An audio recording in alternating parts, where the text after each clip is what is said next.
안녕하십니까. 나침판 바이블 열왕기 하 강의를 맡은 권혁승 교수입니다. 오늘부터 앞으로 15강좌를 통해서 열왕기 하에 담겨있는 하나님의 말씀을, 그 의미를 함께 살펴보도록 하겠습니다. 오늘 첫 번째 강의는 열왕기 하를 소개하는 시간입니다. 오늘 우리가 함께 살펴볼 포인트입니다. 열왕기하 전체를 감싸고 있는 주제가 무엇인가 하는 것을 살펴보도록 하겠고, 열왕기하에 소개된 왕조 역사가 두 방향으로 진행되고 있습니다. 하나는 인간 역사라면 또 하나는 하나님의 역사인데, 그런 두 방향 가운데 담긴 하나님의 섭리 역사가 무엇인가를 살펴보도록 하겠습니다. 세 번째는 왜 열왕기는 2년으로 끝난 불운의 왕 아하시야를 둘로 나누어서 상과 하권에 각각 포함하고 있는가? 아마 상당히 재미있는 주제가 될 것 같습니다. 열왕기 하의 주제입니다. 저는 이 열왕기 하의 주제를 남북 왕조의 멸망에서 배우는 하나님의 섭리 역사, 그렇게 정했습니다.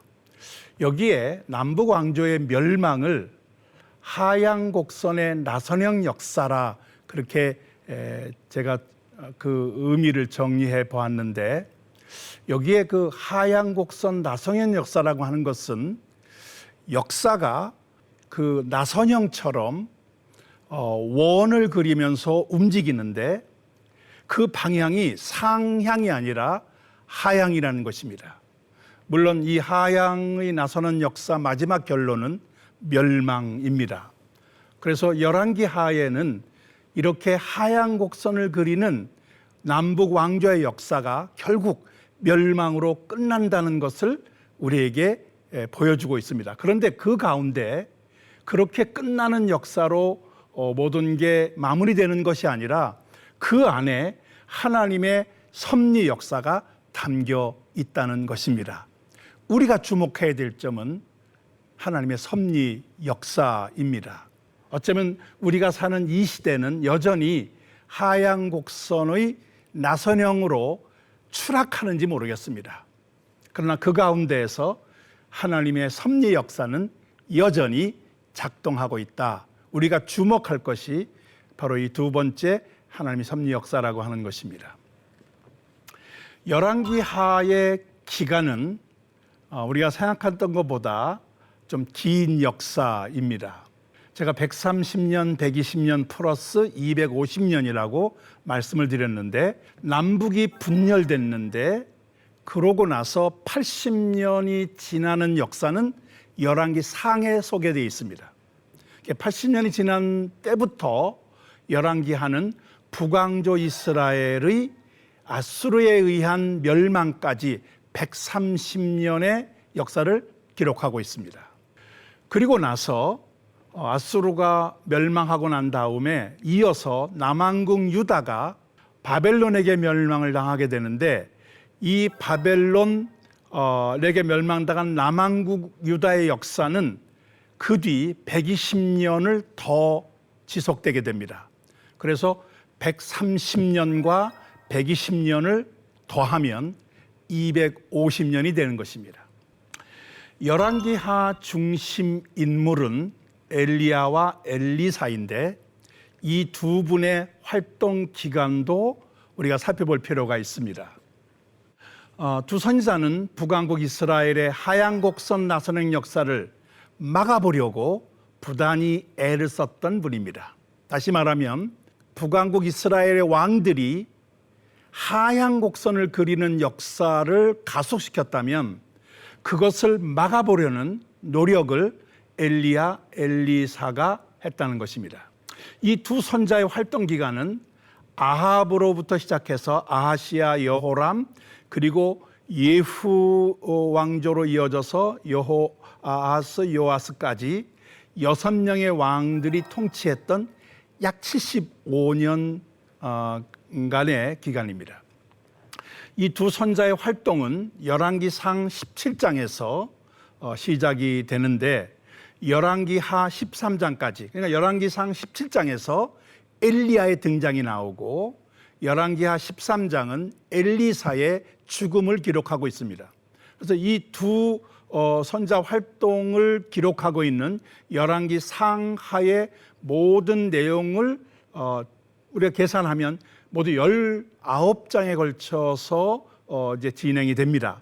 그런데 이 내용은 상이 22장, 하가 25장 해서 모두가 47장인데 그 내용의 40%에 해당됩니다. 그러니까 엘리사의 활동이 그만큼 열왕기 역사에는 상당히 중요한 몫을 차지하고 있다 하는 것입니다. 열왕기 하의 내용을 요약적으로 잠깐 살펴보려고 합니다. 저는 이 250년의 역사가 기록되어 있는 열왕기 하를 6개 단락으로 나누어 보았습니다. 첫 번째 단락은 엘리야의 마지막 사역입니다. 1장과 2장에 기록되어 있고 뒤를 이은 후계자 엘리사의 사역이 3장에서 9장까지 기록되어 있습니다. 그리고 9장에서 10장까지는 예후의 개혁을 통한 오므리 왕가의 종말을 우리에게 보여주고 있고 네 번째는 아달랴라고 하는 특별한 인물이 등장합니다. 이 남왕국 유다에서 유일한 여왕인데 이 아달랴가 오므리 왕과 아합의 딸입니다. 그러니까 두 나라가 정략 결혼을 해서 왕비가 된 인물이 아달랴인데 그 아달랴가 다윗 왕권을 찬탄하고 이 다윗 왕족으로 이어지는 남왕국의 정통성이 무너지게 됩니다. 그런데 그 왕권 찬탈을 극복하면서 요아스라는 인물이 이제 세워져서 다윗 왕권이 회복된다 하는 내용이 11장, 12장에 나오고 있습니다.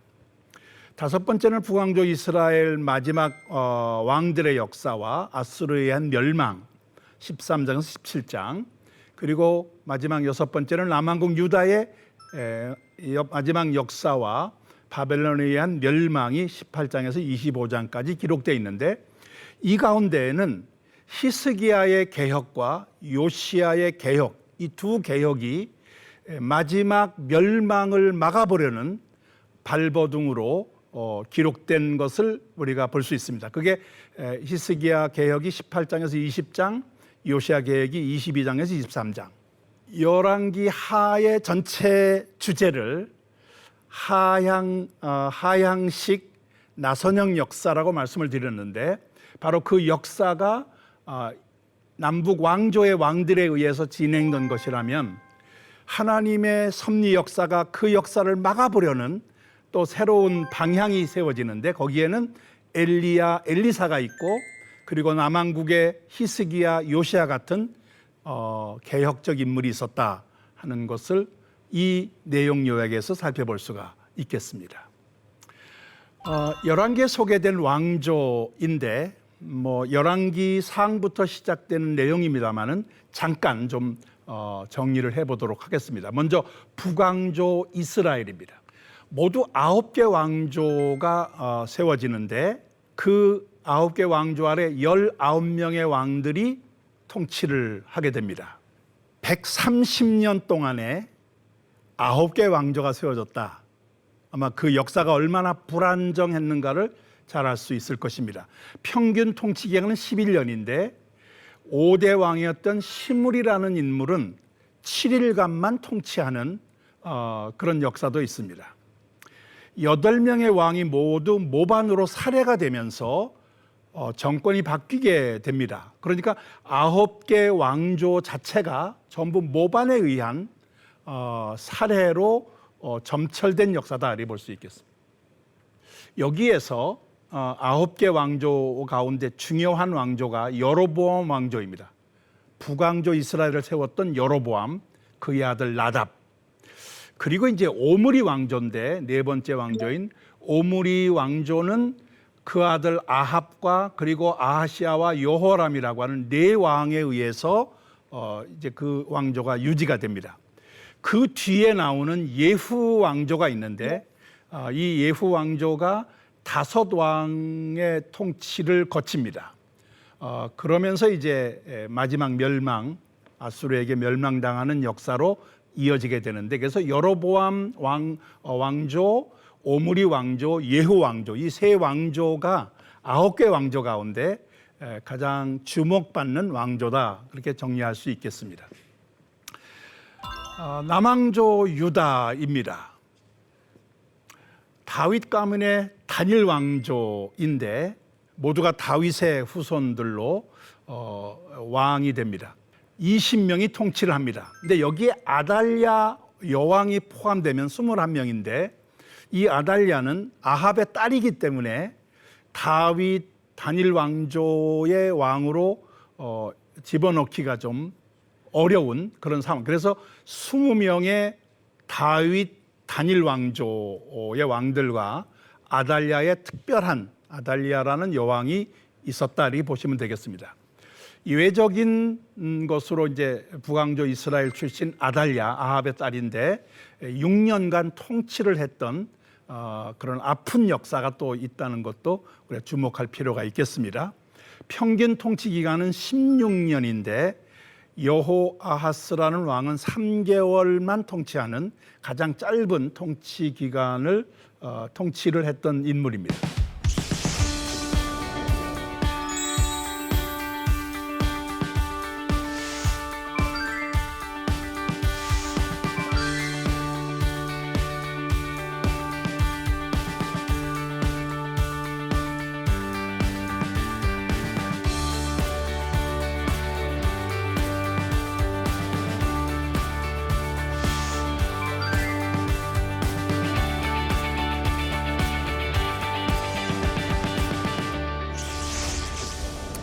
저는 그 예레미야를 통해서 우리에게 알려주신 하나님의 뜻을 좀 소개하려고 합니다.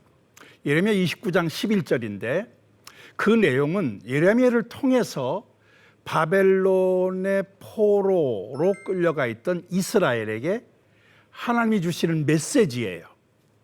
저는 이 당시에 주어진 이 예레미야를 통한 이 메시지가 우리를 향한 메시지이기도 하다고 저는 믿고 있습니다. 그 내용은 이스라엘을 향하신 하나님의 생각이 뭔가, 그것은 평안이지 재앙이 아니라는 것입니다.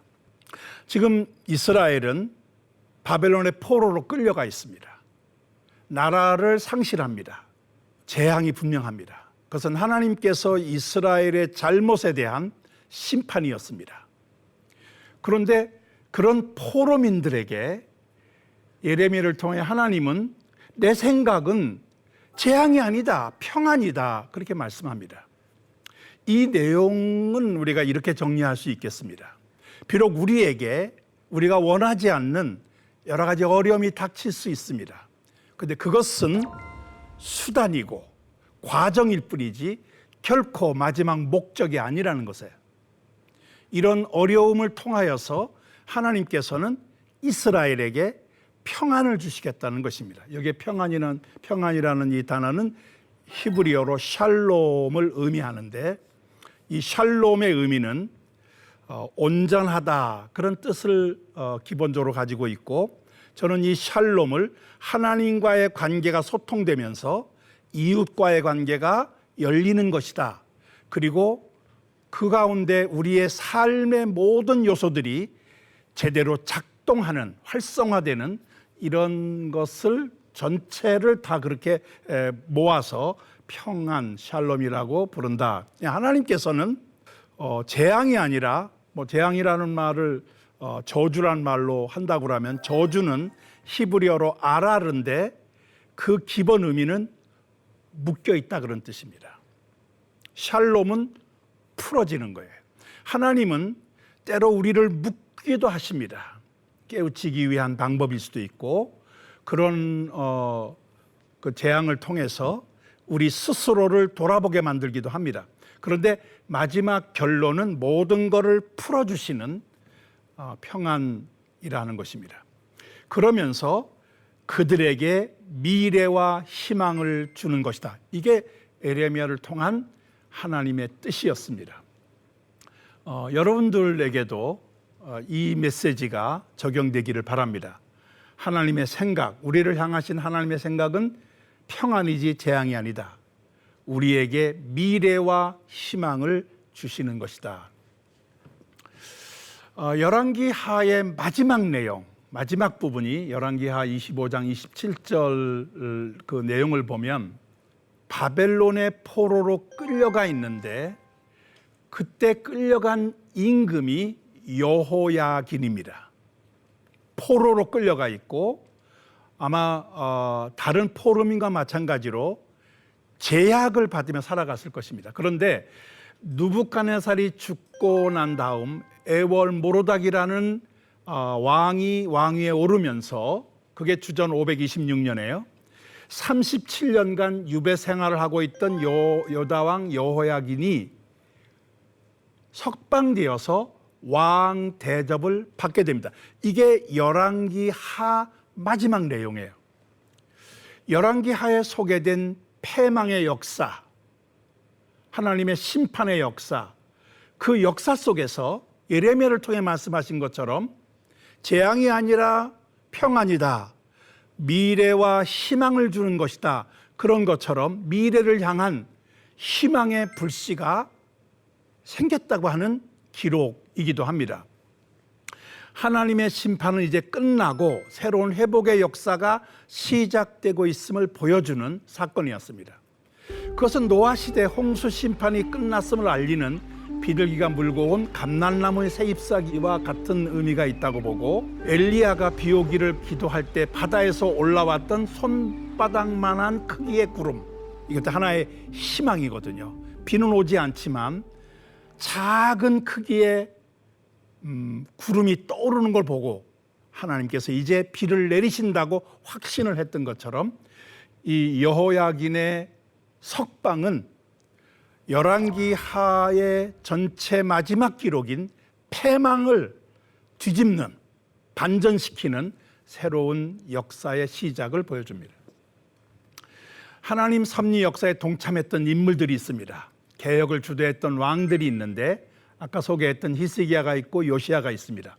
그리고 북왕국 이스라엘에서는 예후라는 왕이 오므리 왕가의, 특히 아합이 바알 신앙을 극대화시켰던 이런 모든 적폐들을 청산했던 왕인데, 그 예후가 또 그런 개혁적인 인물입니다. 선자로서는 엘리야, 엘리사가 있었고, 그리고 요나가 언급되고 있고 선지자 이사야가 등장을 합니다. 이 선지자들도 역시 하나님 섭리 역사에 중요한 역할을 했던 주역들입니다. 그리고 제사장으로서는 요아스 시대 때 여호야다가 있었고 요시야 시대의 hil기야가 아주 중요한 그런 역할을 합니다. 여호야다는 아달랴라고 하는 잘못된 왕을 제거하고 요아스를 새로운 정통왕으로 세우는 일을 주도하고, 요시야 시대 hil기야는 하나님의 말씀을 발견해서 요시야로 하여금 개혁을 주도할 수 있도록 뒷받침이 되었던 인물입니다. 이 하나님 섭리 역사에 독점했던 인물들의 역할이 있는데 이들의 노력으로 남북 왕조의 패망을 막을 수는 없었습니다. 그러나 후대 사람들에게 이스라엘을 향한 하나님의 뜻을 알려주는 중요한 역할을 합니다. 지금 우리는 열왕기하를 읽으면서 잘못된 왕들의 역사를 통하여 교훈을 배우기도 하지만, 바로 이렇게 하나님 섭리 역사에 동참했던 인물들을 통해서 하나님께서 하시고자 하는 것이 뭔가에 대한 방향을 우리가 확인할 수 있다는 것입니다. 지금도 하나님께서는 거친 세속화의 물결을 헤치고 그것을 극복하려고 하는 우리의 거룩한 노력을 기다리고 계시다. 저는 이거를 거룩한 창조적 소수다, 그렇게 명칭을 붙여보고 싶습니다. 이제 마지막 열왕기서 소개의 마지막 내용인데, 여기에는 북왕조 이스라엘 왕 아하시야라는 인물이 있습니다. 이 아하시야는 그렇게 드러낼 만한 인물이 아닙니다. 유명하지 않은 인물이에요. 그런데 이 아하시야로 양분되는 열왕기서예요. 열왕기서가 상하간으로 나누어진 것은 헬라어 번역 70인역에 의해서입니다. 원래 히브리 성경은 이 열왕기 상하로 나누지 않고 열왕기로 되어 있습니다. 그런데 이 열왕기를 상하로 나눈 것이 주전 250년에서 200년 사이에 이집트 알렉산드리아에서 이 구약 성경을 헬라어로 번역하는데 우리는 그거를 70인역이라고 하죠. 그 70인역이 열왕기를 상하로 나눕니다. 그런데 이 열왕기서가 상하로 나눠지는데 그 상하로 나눠지는 중간에 아하시야 왕이 나옵니다. 그래서 아하시야는 둘로 나눠져서 상권과 하권에 소개되어 있어요. 열왕기는 왜 이 아하시야 왕을 둘로 나누어 상하로 나눈 것일까? 이것이 열왕기 이해에 굉장히 중요한 내용입니다. 열왕기 상에서는 아하시야의 통치를 간략하게 요약하고 있습니다. 열왕기상 22장 52에서 53절인데, 그의 아버지 아합과 그의 어머니 이사벨의 길을 따랐다.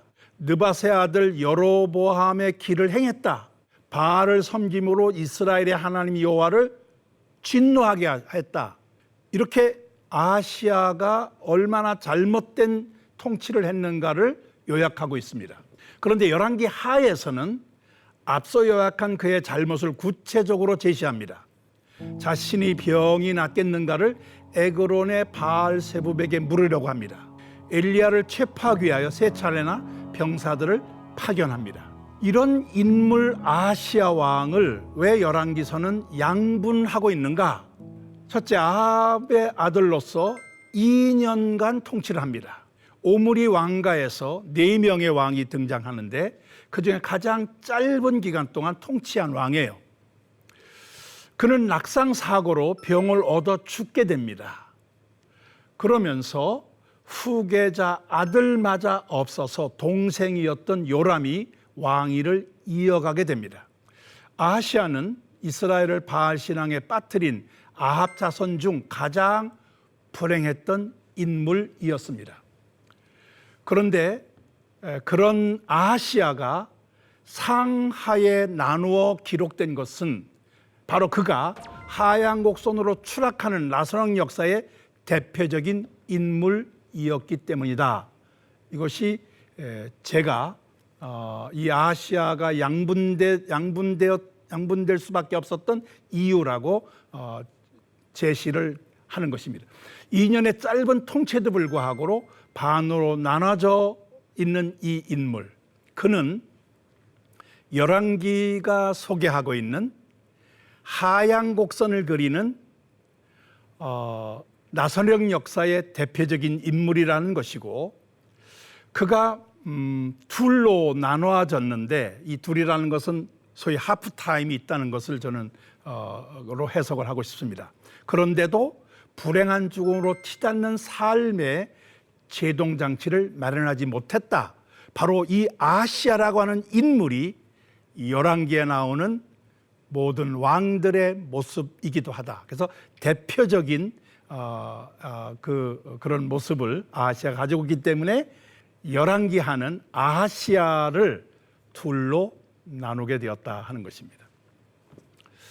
강의를 마치면서 우리에게 삶에 적용할 내용을 좀 살펴보겠습니다. 우리를 향하신 하나님의 뜻은 재앙이 아니라 평안입니다. 혹시 지금 어려움을 겪고 계신 분이 계시다면 그것은 하나님께서 잠정적으로 주신 과정이지 그것이 목적이 아니라는 것. 하나님께서는 우리에게 평안을 주시기 위하여 그런 과정을 주셨다. 그런 면에서 여러분들에게 위로와 또 새로운 희망이 되시기를 바랍니다. 우리는 하나님의 섭리 역사에 동참하는 주역들로서 어떤 역할을 감당하고 있는가? 앞서 소개드린 대로 하나님의 섭리 역사는 어느 한 사람에 의해서 주도되지 않습니다. 많은 사람들이 그 일에 동참하게 됩니다. 때로는 선지자들이, 때로는 왕 가운데 개혁적인 인물들이, 때로는 제사장 가운데 개혁적인 제사장들이, 소개되지 않았지만 일반 대중들도 이 일에 동참하고 있습니다. 우리는 어떤 형태로든 간에 하나님의 섭리 역사에 동참해야 하는데 우리가 그 역할을 어떻게 감당하고 있는가 살펴볼 필요가 있습니다. 아하시야는 반으로 자기 삶이 나누어져서 상하에 기록됐는데 그것을 저는 하프타임을 가졌던 인물이라고 소개를 드렸습니다. 마찬가지로 우리도 하프타임을 가질 필요가 있는데 이 하프타임이 반전의 기점이 되는가 아니면 아하시야처럼 여전히 불행한 종말로 그대로 내닫고 있는가 다시 한번 자신을 점검해보는 좋은 기회가 되시기를 바랍니다. 오늘 여러분들과 함께 열왕기하 소개의 시간을 가졌습니다. 다음 시간에는 엘리야의 마지막 사역을 여러분과 함께 나누게 되는데 특별히 아시아의 죽음과 관련된 내용을 두 번째 강의로 여러분과 함께 나누도록 하겠습니다. 감사합니다.